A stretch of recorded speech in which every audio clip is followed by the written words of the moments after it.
Hello all, I just wanted to provide this video for you after our training session that we're going to have. This is going to be very informal, but I thought it would be helpful for you to review after our training session and hopefully can answer any questions that you might have when you actually start to do your prescriptions through Allscripts.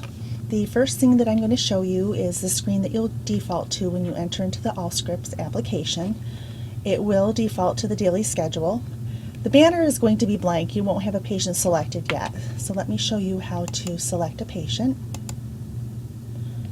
We have it defaulted to search by name, which I think is going to be the most effective for you.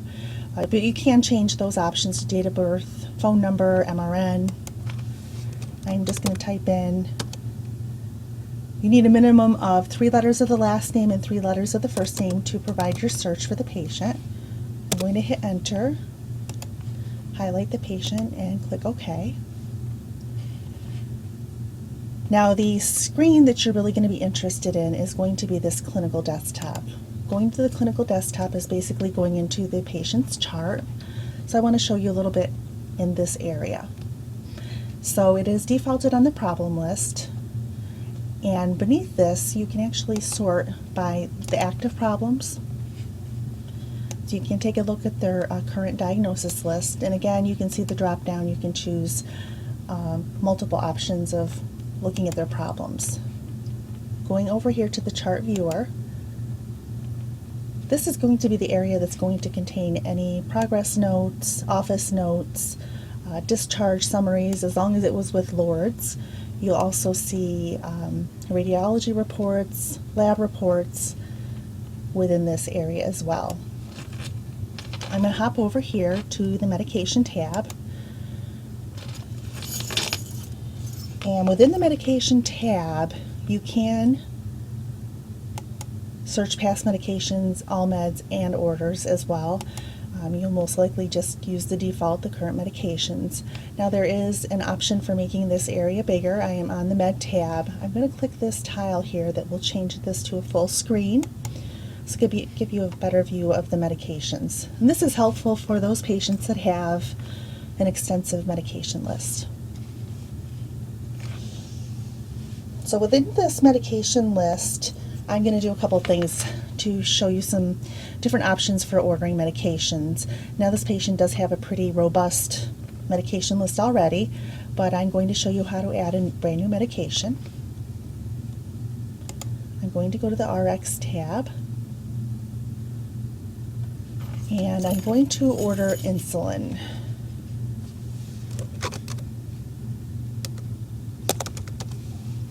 I'm going to go ahead and check this box. Now I always let everybody know start from the top, and you can see the bright yellow.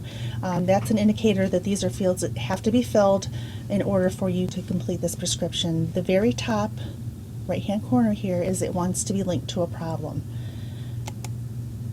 Now diabetes would be appropriate, but I want you to see how to actually add a new problem. So I'm going to go ahead and open this screen. I'm going to type in diabetes.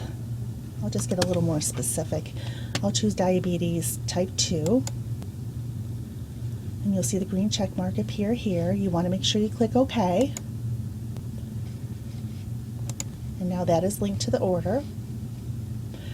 There's different choices of what you want to do with this script. You can have a personal choice that is already built in.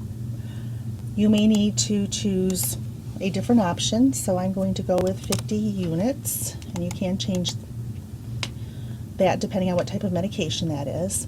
I'm going to go at bedtime.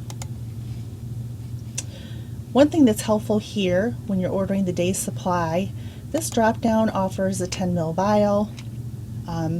If it was a pen, I believe it offers a box of 5, so it does give you options there, and you can, it's one 10 milliliter vial that I would like to order.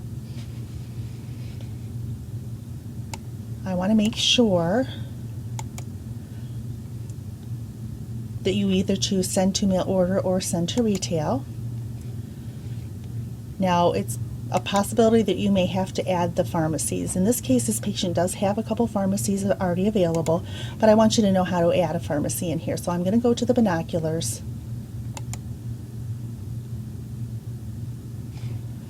The easiest way to search for a medication locally is to put in the city only, nothing else. Hit enter.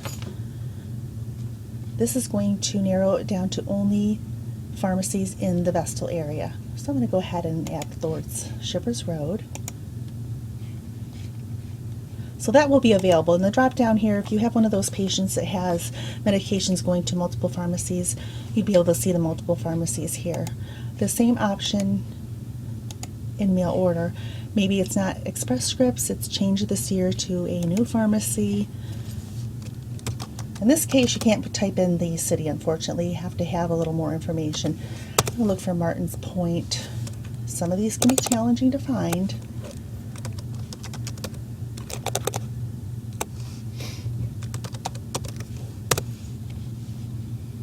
And I'm going to choose Medco, mail order.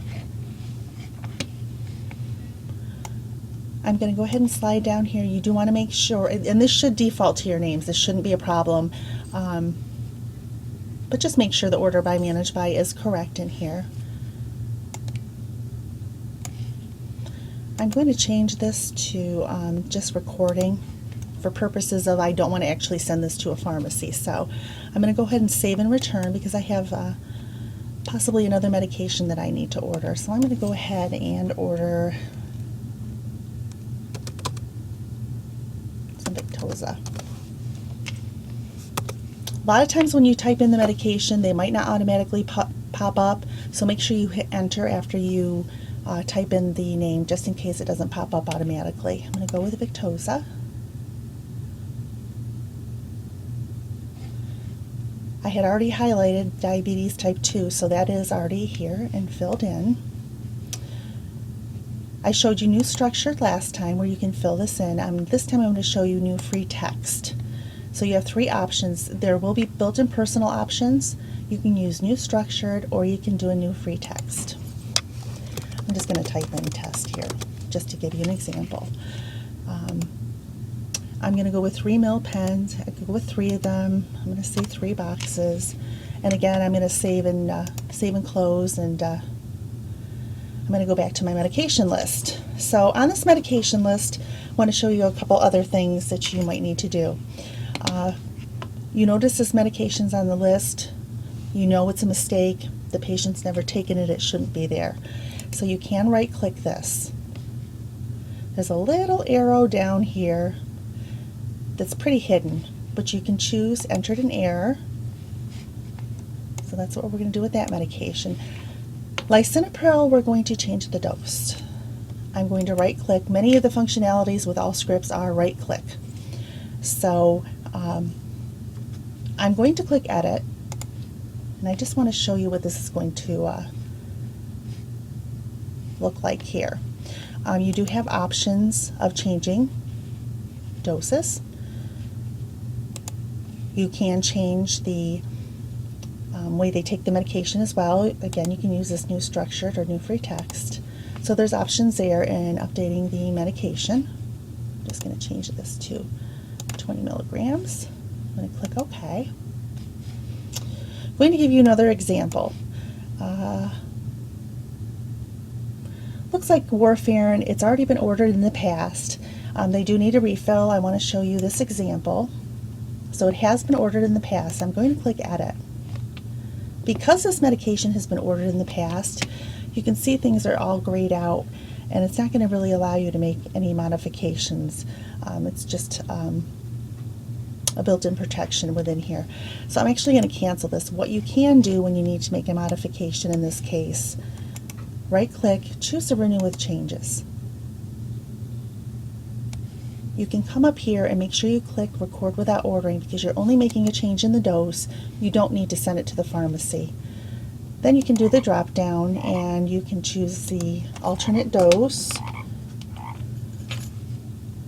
Here's some personal choices already built in. I'm going to choose that. They would like a 90-day supply. You can choose refills.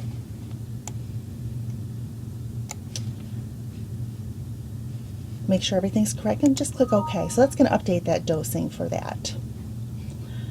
The next option I can show you is in the case of a patient who you have ordered a medication and they're refusing to take that medication. So they've been prescribed Wineva. They're not taking it for whatever reason, but you want that information here. So I'm going to right-click this. I am going to choose Edit. I'm going to go to the Status button right here, and I'm going to change the status, and I'm going to do a temporary deferral. There are some preset choices. You can choose Patient Refuses. You can type in other information. Click OK, and click OK again. And here you can see it's a temporary deferral. When it was placed, the patient refusing to take it because possibly they're unable to afford it, maybe they don't like the side effects, or they just don't want to take the medication. Whatever the case may be, it's a good option to have so that it can support that you prescribe this, but the patient is refusing. Now, in the case of a patient who has decided they are going to start taking it and you want to remove this temporary deferral, this little arrow again, you're going to see, and I think I went right past it, you can stop the deferral. So that choice is there, so you can remove that deferral and get it current again. The next thing that I would like to show you within this is, for instance, an antibiotic or possibly Ambien. They have been on it. They only needed it temporarily to get them through a rough spot. So this is complete. You can right-click this, and you can put when they have completed it. And this is useful for antibiotics. We're going to put down that they completed that on the first. Click OK. Click OK, and that's going to drop that from the list. It does move all this information over to the past medications. The last thing I think that I would like to show you on this is this I. The I stands for information, and this is where you might need to gather some of their demographics, possibly some additional phone numbers. When you look at these hyperlinks here, you can also hop down to the pharmacy. You can see which pharmacies are on the list. If you did need to add from here, you can, and you would click any of these two fields. Something else that may be helpful for you is you can add the red alerts to the banner here. So I can add alert, and you can actually type in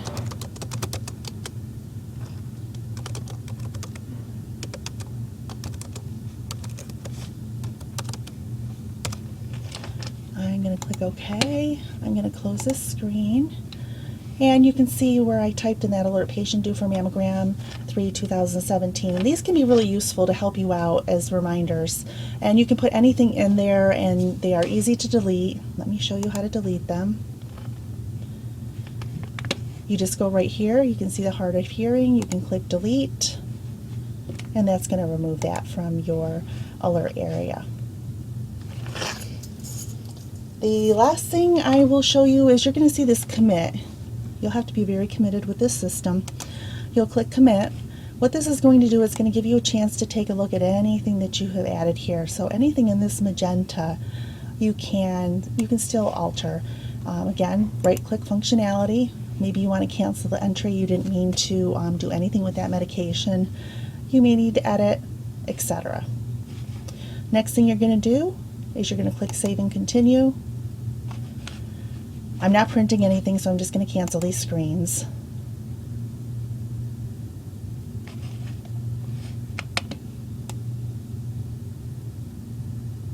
And that is a brief tutorial on what we have talked about. I'm sure I didn't cover everything, and I hope this was helpful to you, and have a good day.